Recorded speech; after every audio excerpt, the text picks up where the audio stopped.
Building a business from scratch is no easy task. The path from coming up with an idea to making your first sale is filled with decisions to make and surprises to deal with.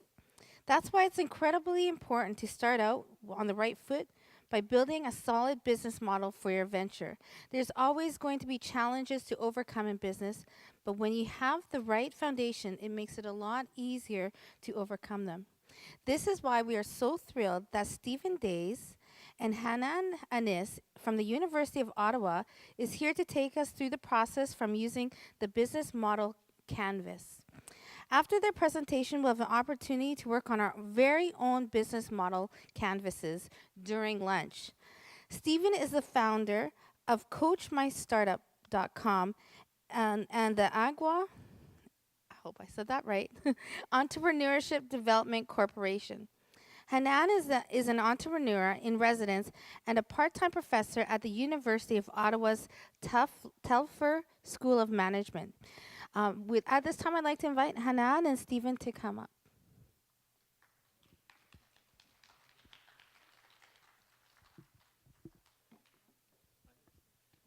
Thank you. Thank you. You got it right. I think I've got it. So I'm good. Well, thank you for that kind introduction and that warm welcome. It's a great pleasure to be here. If any of you know Sunshine, it's difficult to say no to her, and not that I would have said no to her, but it's just a great honor to be here and spend some time with you today. My journey here, I don't think is complicated at all. I've spent the last 20 years working in the area of entrepreneurship capacity building with colleges, universities, and communities. And prior to that, I spent a number of years running an organization called the Entrepreneurship Center, which, as the name implies, existed to support entrepreneurs in their entrepreneurial journeys along the way. So today, Hanan and I want to talk to you a little bit about some things that we both feel very strongly about related to business startup. There was a time for many decades where we would suggest that you come up with an idea, and then the first thing that you ought to do is write a business plan.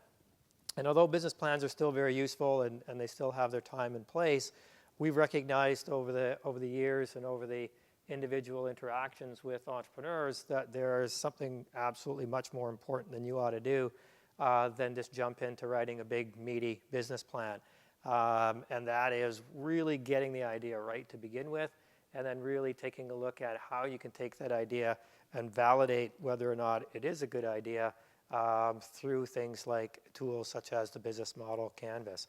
So today we want to take a little bit of a step back. I'm going to talk briefly about idea generation, because regardless of whether you have an idea or not, these principles should hold true.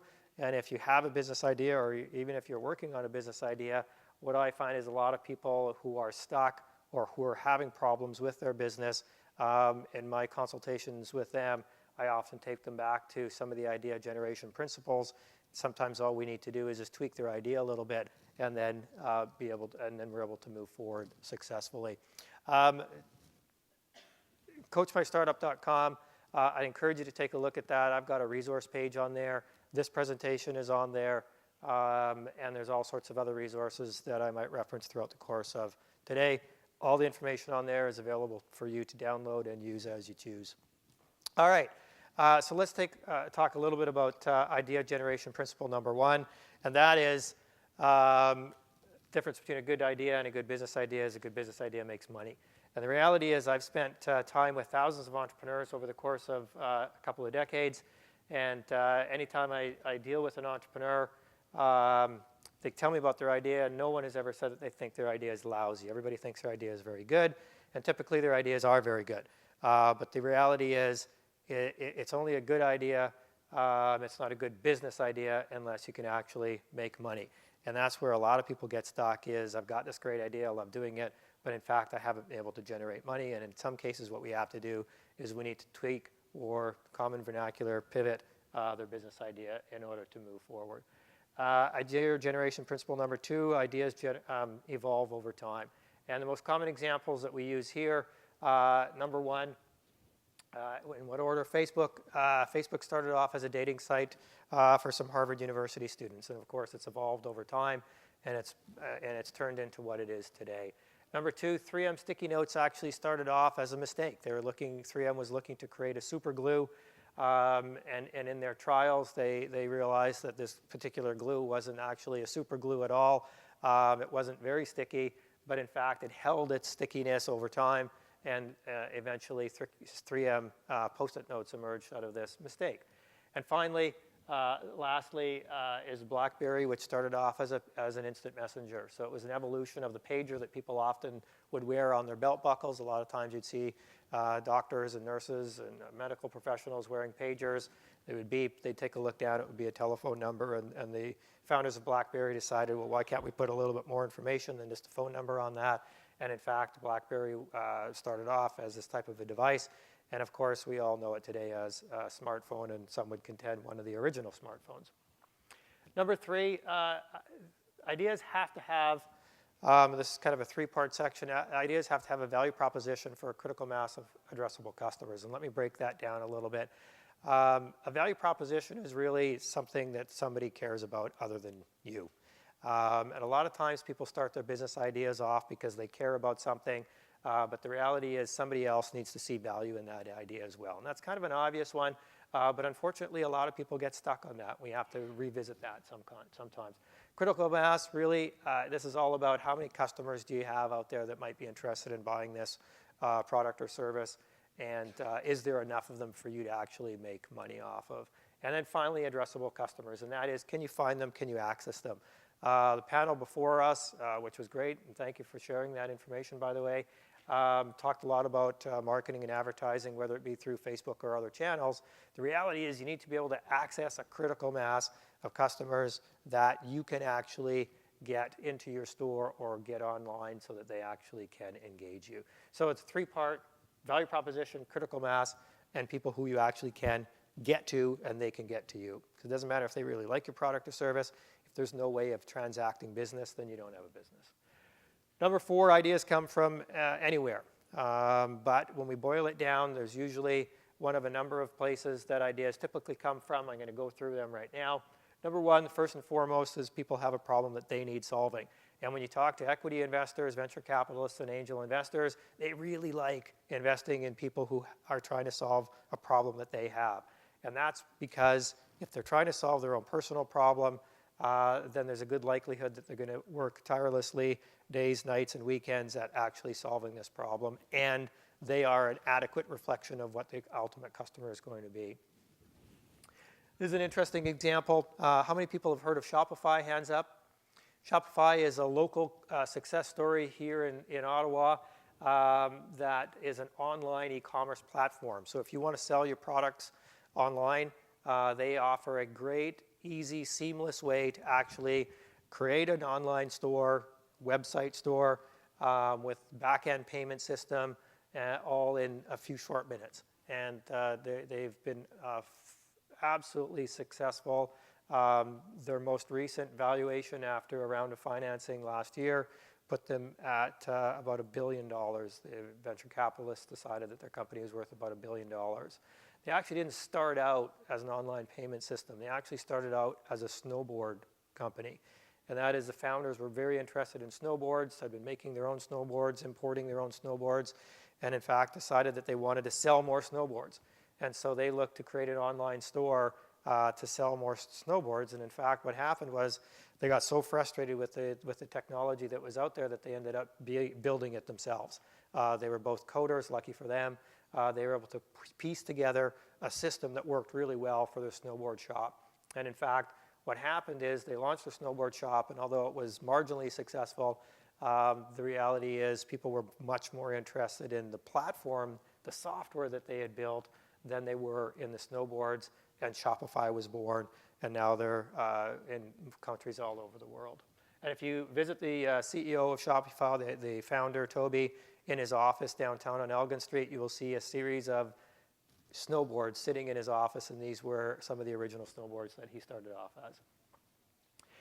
Number three, or next, is a market gap, and this is a real critical one, and that is there a difference between what customers are looking for and would pay for and what exists in the marketplace?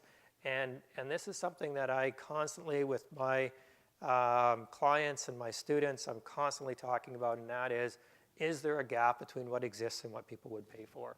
Greatest example that I have is one of my former students who was actually a chemical engineer, but would work part-time for Student Works painting and window cleaning, and he was a sales guy, and he found himself working in a neighborhood, relatively new neighborhood in Ottawa, trying to sell window washing services.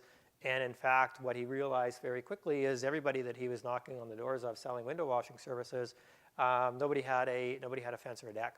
And so he thought, geez, there seems to be a gap between what exists in the marketplace and what people ought to want.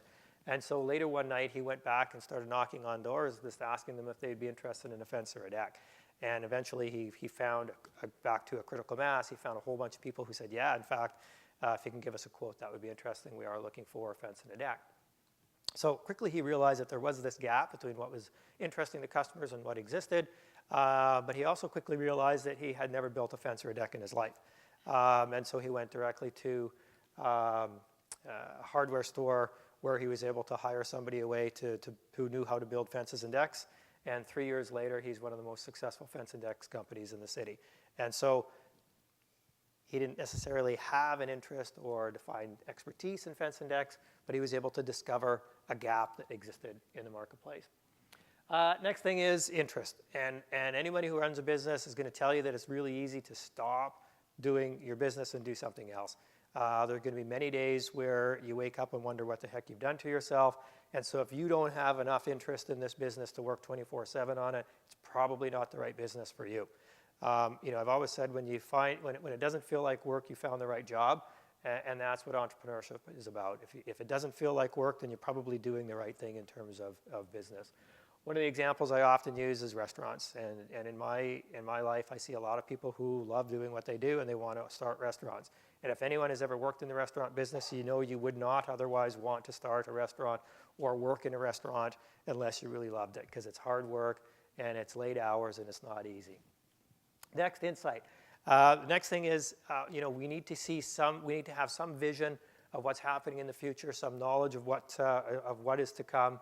And the example I use is yoga. How many people do yoga right now? Hands up. How many people own yoga wear? Yeah, more of you. And when you think back 15 years, did you own yoga wear or did you do yoga?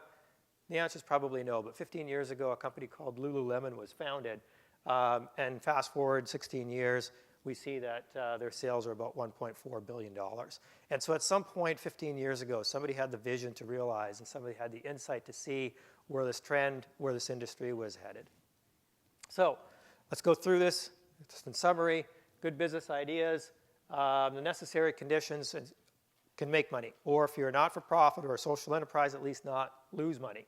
Number two, has a value proposition to somebody. And, in addition, evolves over time, usually comes from one of four sources of inspiration: personal pain, market gap, interest, and insight.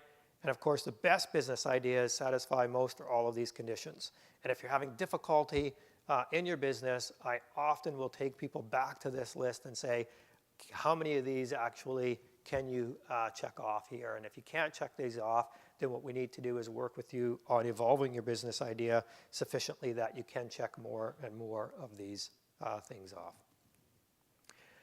That's it for me. I'm going to turn it over to Professor Ranisse, who is going to take this sort of conceptual idea of business ideation and turn it into, okay, what should you do next? And I told you this already, the next step is not to write a business plan. The next step is to validate. Thank you. Thank you, Stephen. Okay, my name is Hanan, as you can see here. And I'll walk you through, okay, so Stephen pointed to the fact that you need a business idea. So you have this wonderful business idea and you're sort of saying to yourself, what now? The next thing is to really look at your business model. And the question is, what is the business model? A business model is a way, basically, that tells you how do you create and sort of deliver and capture value. So you have this business idea, whether it is to have an online store that sells this, or do you have, let's say you're doing something related to technology or some clothing or whatever it is. How are you going to basically create, capture, and deliver value to your customers? How do you do that? That's what a business model does for you. And let me go through this briefly. Look at the middle part, which is what is your value proposition? Basically, what problem are you trying to solve? What is that pain point that you're trying to target? So the very first element is the what. What problem are you solving? Now, if you look on this side, this is the who, which is everything externally. So really everything related to your customer. So the very first thing you look at is what is your customer segment? Who are you going to sell it to? So let's take the example of Lululemon, since many people have sort of raised their hand that they own some yoga clothing. So you figure that people are in need of yoga clothing, okay? So who would be your target customers? So, you could turn around and say, okay, my target customer is everybody in the universe. And maybe that's a great goal. But short term, you need actually a much more focused way of thinking. So, in this example of the Lululemon, you'll probably target women who are really into yoga to start with, right? And because this is not cheap, you're probably targeting the well-off women that are into yoga.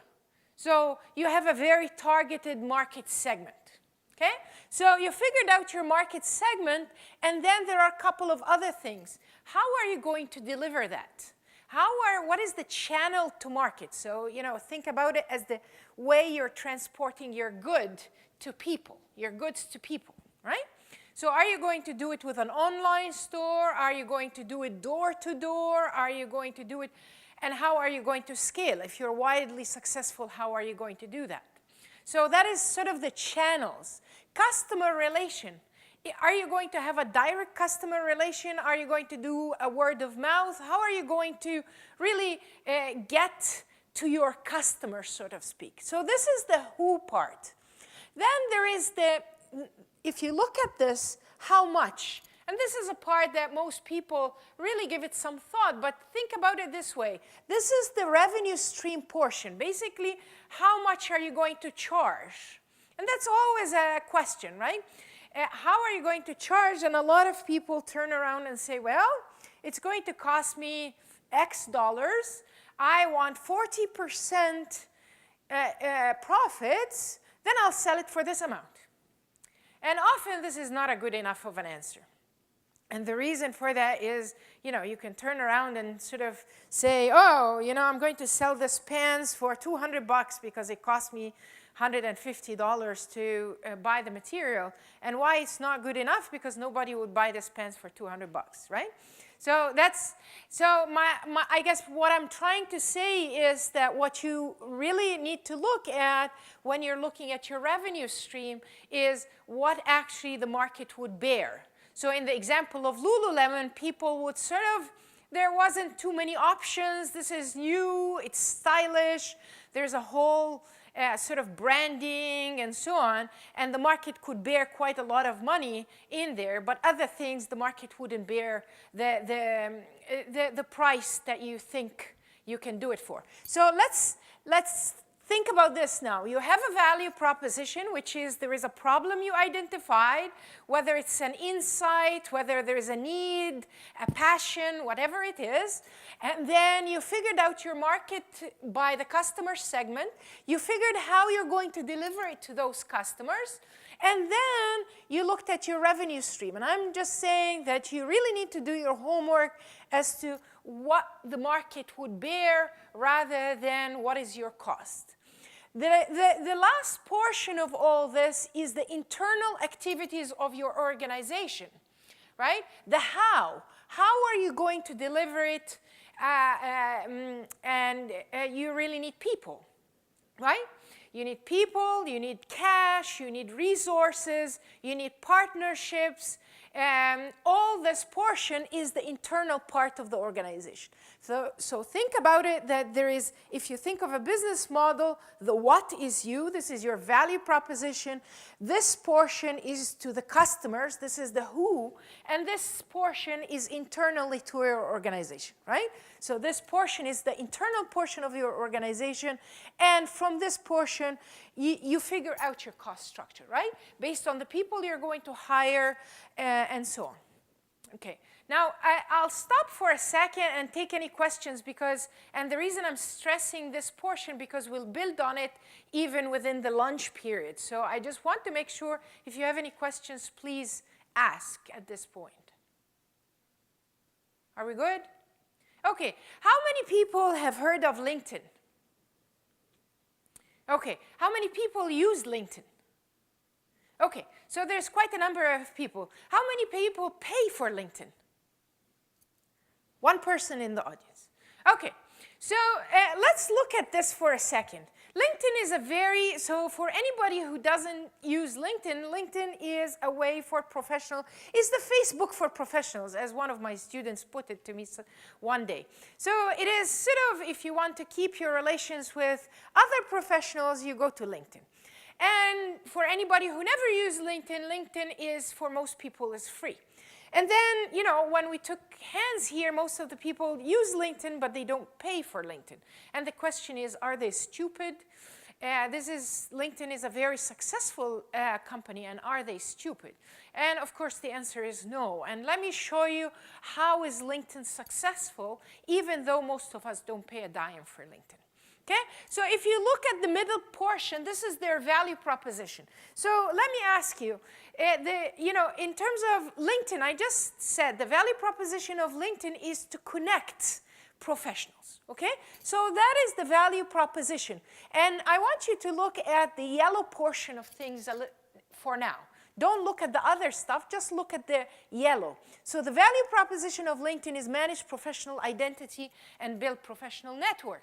Now, if you look at the customer segment, which is the next portion you need to look at, this is internet user. This is the professional internet users that use LinkedIn. Okay? In terms of channels, you use it in websites, you use it in mobile app. This is how they deliver their sort of value. Now, if you look at the revenue stream, the yellow one is a free offering. So basically, LinkedIn is free. Now, you sort of say, okay, that doesn't make sense. They are free offerings. People are not paying. How are they going to make the money? Now, look at the other colors. The other colors are the olive, the blue, and the purple. Now, the green or the olive says identify and reach right talent. So the beauty of LinkedIn is the following, is they made it free for most people. So we can use it and keep our professional identity and relations together for free. Yet, actually, when companies are trying to recruit talent, they have to pay to get access to this talent.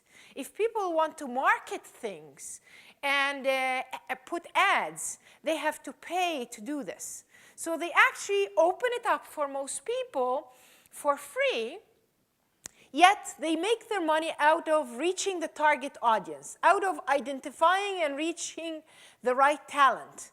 And the people who pay are the recruiters, the advertisers and markets, and their revenue streams is really from the hiring solutions and from the marketing solutions. So think about it this way.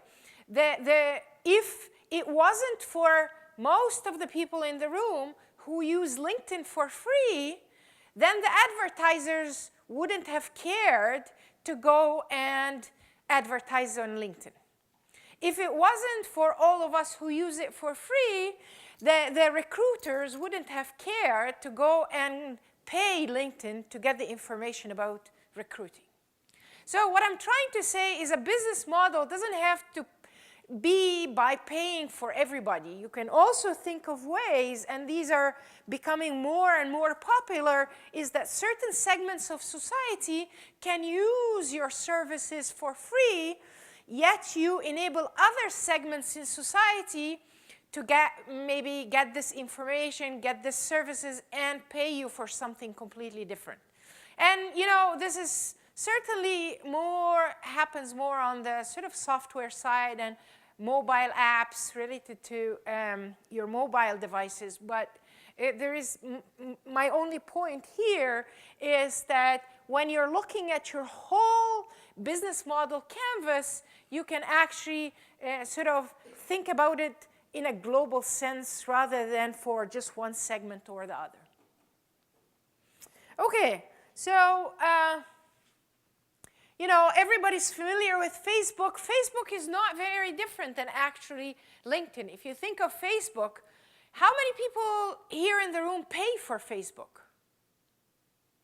One. Okay. How many people use Facebook? Okay. So we all use it for free. Are they going bankruptcy anytime soon? And the answer is no, right?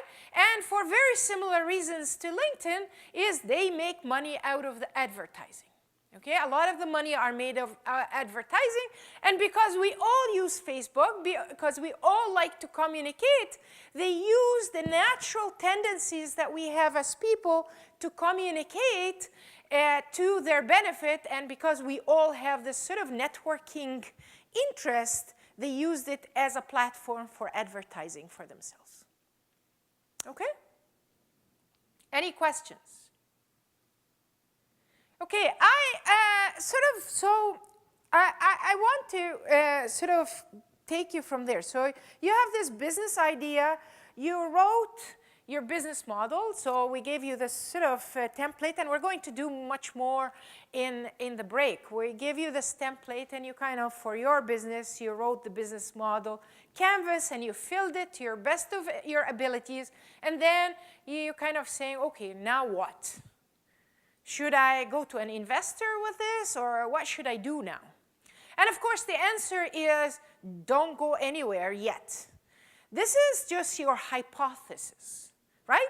You don't know if this is true. This is your best guesstimate as what is your value proposition, your customer segment, your revenue model, and so on, right? This is your best, stab at this. So what do you do next? So the really important part next is getting out there and testing this hypothesis, trying to figure out if it's for real. So what do? You do customer discovery and validation. Does really the customer you think, who's your customer, is he or she interested? Okay, so I want to go and sell these yoga clothes to these, I don't know, these very athletic women. Do they care? What if they say, no, we don't care, we don't want any of this clothes? Should you continue? Should you not? So what is important we teach our students when we're teaching this in the university is customer discovery and validation. Get out of the door and really test those hypotheses. And start with the most important ones. And the most important ones is the value proposition with your customer segment. If you get this right, which is your value proposition and your customer segment, then the rest can be figured out. But if you can't, if customers are not interested, then it's better to move on, right? So the very first thing is getting out of the door. So I'll take you to the next sort of step, which is what we call a validation board. And what is really the validation board? The validation board is, if you look at this, after you have written your business model canvas, you have a customer hypothesis, a problem hypothesis, and a solution hypothesis, right? So these are your really hypotheses on this front. The idea is you need to get out of the building and either validate or invalidate. If you validate those, then you move on to the other parts. If you invalidate this, you go back to your drawing board and start again. Okay? So that's sort of the beginning of the story. I want to just point you and maybe just, can I have the video, please?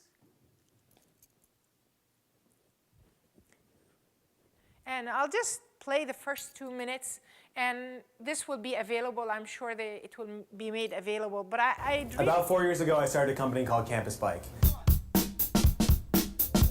And I spent 3 months building a website and actually sourcing a product from China, getting it manufactured, getting it shipped all the way to Ames, Iowa. I spent a lot of time on the website. I was a website designer. I built custom e-commerce software. I spent at least a week finding the background, at least a week designing the copy in the bottom left. And at the end of the day, I only sold 1 scooter out of $10,000 worth of scooters that I bought. And I spent the next 3 months driving the scooters all around my college campus, one in front of the engineering building, one from the gym. I'd put a new sign on it every day, call me, oh no, buy now, just trying everything I could to get them to sell more scooters. And no matter what I could do, in 6 months, I couldn't get it to work. I called it a day. And the whole time I kind of thought I was one step away from being successful, but I just wasn't good enough of a salesman, or I didn't know how to run a business, or my friends that were working with me weren't committed enough, and I was blaming all these other things for my failure, but not really realizing that the problem was the product in the first place. So, this would be available. You can have a look at it later.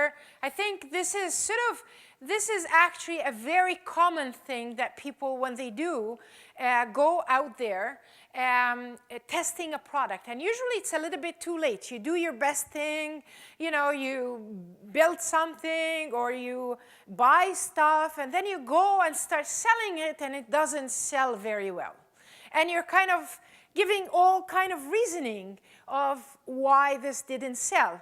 But what we are advocating for is before you actually do any investment in buying something or developing something, is you do this customer discovery and validation. We'll talk more at the break, but I would really encourage you to look at this video to the end, and I'll give you the link.